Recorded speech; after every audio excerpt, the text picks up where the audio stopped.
Good morning बच्चों। आप सब कैसे हो? पढ़ाई कर रहे हो कि नहीं कर रहे हो? तो क्लास 9वीं में आपका स्वागत है।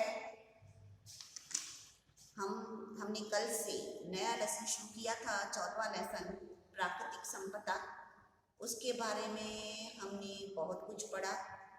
ठीक है, तो ये लेसन में हम और क्या क्या पढ़ेंगे? प्रदूषण के बारे में समझेंगे, कार्बन चक्र, ऑक्सीजन चक्र, नाइट्रोजन चक्र, ये सब पढ़ेंगे। अभी का मैं जो बता रही हूँ लगभग तो वो कम पूछा जाता है, लेकिन जो ज़्यादा पूछा जाएगा आपको मैं बताती जाऊँगी। तो कल तक हमने जो जो भी पढ़ा था, प्राकृतिक संपदा, वायु के बारे में, और वायुमंडल के बिना जीवन असंभव है, उसके बारे में बताया था। अब तक हम सिर्फ वायु की ही बात कर रहे थे। और प्राकृतिक संपत्ति का मतलब क्या है? संपत्ति कहो, संपदा कहो, नेचुरल रिसोर्स जो कहो, बात एक ही है। ठीक है बच्चों, और आज हम सीखेंगे वायु की गति, पवने। आखिर पवनों का निर्माण कैसे होता है? अब देखो इधर, भले अभी हवा बह रही है, हमें महसूस नहीं हो रही है, ठीक है, हमें दिख नहीं रही है, सॉरी, महसूस तो हो रही है। देखो अभी कितनी मुझे गर्मी हो रही है, और अगर मैं फैन चालू करूँगी तो मुझे थोड़ी गर्मी कम लगेगी।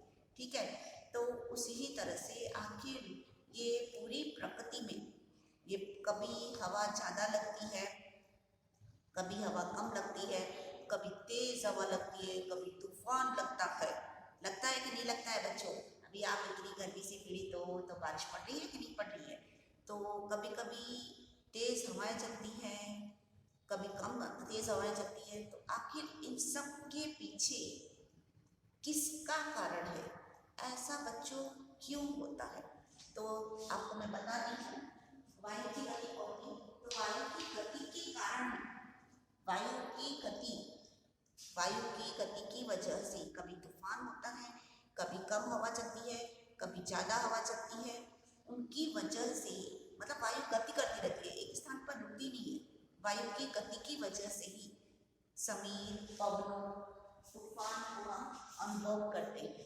वायु एक जगह रुकी हुई नहीं है, वो चलती रहती है। पर आखिर वायुमंडल में हलचल के कारण फिर क्या पैदा होती है?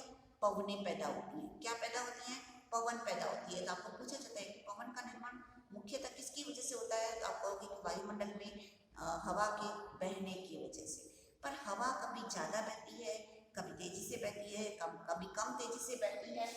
तो उसका मुख्य कारण क्या है? तो उसका मुख्य कारण है सूर्य की किरणों से हवा का गर्म होना। अब आखिर हवा में से किसका निर्माण होता है?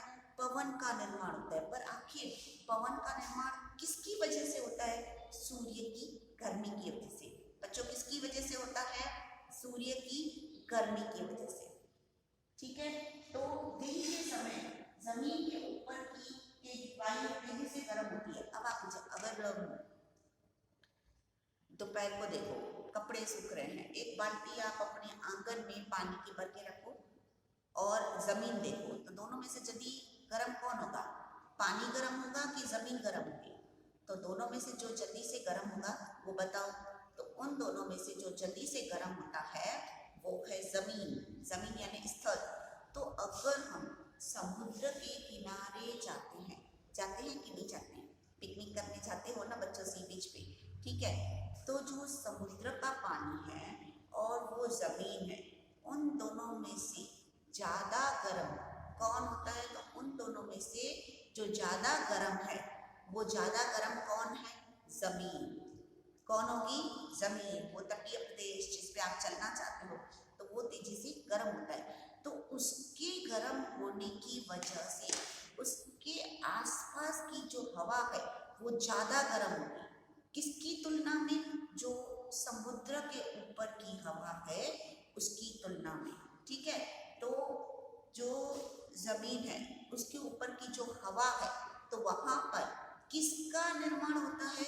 वहां पर होता है कम दाब क्षेत्र, लो प्रेशर एरिया। कम दाब का एरिया डेवलप होता है, उसकी पवनें डेवलप होती हैं। ठीक है, तो देखो मैं पढ़ के बताती हूँ कि दिन के समय जमीन के ऊपर की वायु तेजी से गर्म होकर हो जाती हैं और वो ऊपर की होती हैं, हल्की हो जाती हैं, ऊपर की ओर जाती हैं, लेकिन कम दाब क्षेत्र का निर्माण होता है। तो क्या होता है कि समुद्र के जो ऊपर की हवा है वो ठंडी है, तो वो उसकी अभी पवनों की गति कहाँ से होगी, समुद्र से स्थल की ओर। तो जो कम दाब क्षेत्र उत्पन्न होता है तो वो क्या करता है, जो आसपास की हवा है उसको लेता है और कहाँ जाता है, ऊपर जाता है, और किसका निर्माण करता है, बादलों का निर्माण करता है। तो कम दाब क्षेत्र बढ़ने के लिए अलग अलग स्थानों से वायु का गमन, मतलब समझो जमीन के ऊपर की जो हवा है वो बहुत गर्म हो गई, तो किसका निर्माण हुआ, कम दाब क्षेत्र का निर्माण हुआ।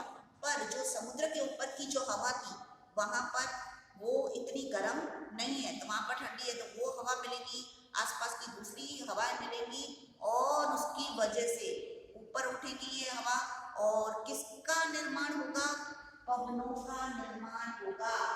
तो आखिर मुख्य रीजन क्या है पवनों के निर्माण की वजह से, और भी कई कारण है।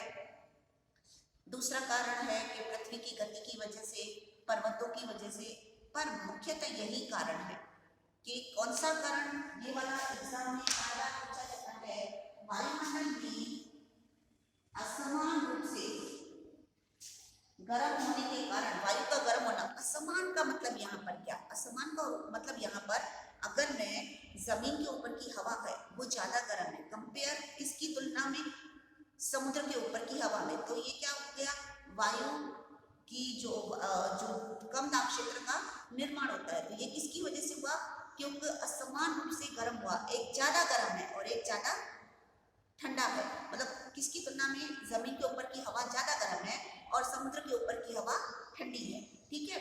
तो इसकी वजह से किसका निर्माण हुआ, पवनों का निर्माण हुआ।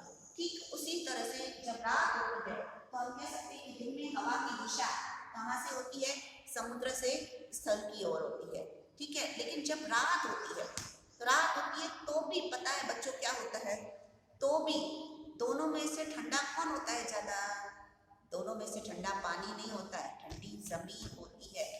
तो दोनों में, रात में भी ठंडी जमीन होती है, तो जो जहां से ज्यादा ठंडा वहां से हवा बहेगी। अभी हवा कहाँ से बहेगी, जमीन से समुद्र की ओर, और कम दाब क्षेत्र उत्पन्न कहाँ पर होगा, समुद्र के ऊपर, ठीक है बच्चों। तो आपको ये एग्जाम में बार बार ये प्रश्न पूछा जाता है कि आखिर पवनों का निर्माण कैसे होता है। तो उसके लिए आपको अगर दिशा जाननी है तो एक एक्सपेरिमेंट कर सकते हो कि एक मोमबत्ती लो, मोमबत्ती के ऊपर उसको ग्लास के ऊपर रख दो, आपका ये प्रयोग दिया गया है किताब में, और ग्लास के अंदर जो लौ जल रही है, अब उसके पास अगरबत्ती ले जाओ और अगरबत्ती का देखो धुआं किस ओर जा रहा है, तो ये आपको बताएगा कि पवन की दिशा, सॉरी हवा की दिशा किस तरफ बह रही है। तो इस तरह से प्रश्न एग्जाम में पूछे जाते हैं। देखो एक एक टॉपिक मैं कवर कर रही हूँ, इसके बाद मैं वर्षा का टॉपिक लेने वाली हूँ, आज 3-4 टॉपिक करवा के बहुत कुछ, इसके बाद वायु प्रदूषण, जल प्रदूषण, ये सब छोटे छोटे ऐसे टॉपिक है, कुछ ऐसे टॉपिक है, ये लेसन में बहुत मजा आएगा आपको ऐसा नहीं लगेगा कि पढ़ाई कर रहे हैं, ये एक तरह से जो भी ज्ञानवर्धक बातों जैसा है। तो मुझे उम्मीद है कि आज मैंने जितना पढ़ाया था बच्चों आपको समझ में आ गया होगा। तो अभी हम फिर से अगले टॉपिक में मिल रहे हैं वर्षा के बारे में, क्योंकि मैं एक एक टॉपिक का वीडियो अलग अलग बनाने का उद्देश्य यही है, क्योंकि बोर्ड में देखो स्पेस नहीं है, जगह नहीं है, तो इसके लिए मुझे बार बार मिटा के करना पड़ रहा है। तो बच्चों में जितना करवा रही हूँ उसका आप होमवर्क कर लो। आपका होमवर्क क्या है, आपका होमवर्क है कि जून में जो 2 लेसन है, कौन से लेसन की जिसकी यूनिट टेस्ट हुई थी, पहला और 5वां, उसके प्रश्न उत्तर आप किसमें करोगे, कॉपी में करोगे, और वो कॉपी बना के उसके फोटो हमको भेजो। अगर आप देखो बच्चों लिखोगे नहीं तो आपको कैसे याद पड़ेगा, और ये जो प्रश्न पत्र है ना वो भी चाहिए, तो आप फिर नोटबुक में लिख सकते हो, ठीक है बच्चों। तो अपना ख्याल रखना, खुश रहना, और बारिश में बाहर मत घूमना, क्योंकि बारिश में अगर तुम बाहर घूमोगे तो बच्चों बीमार पड़ जाओगे, ठीक है। और बार बार हाथ धोते रहो, है कि नहीं, सोशल डिस्टेंस का पालन करते रहो, घर का खाना खाओ, ठीक है बच्चों। तो अपना ध्यान रखना, बाय बाय, टेक केयर।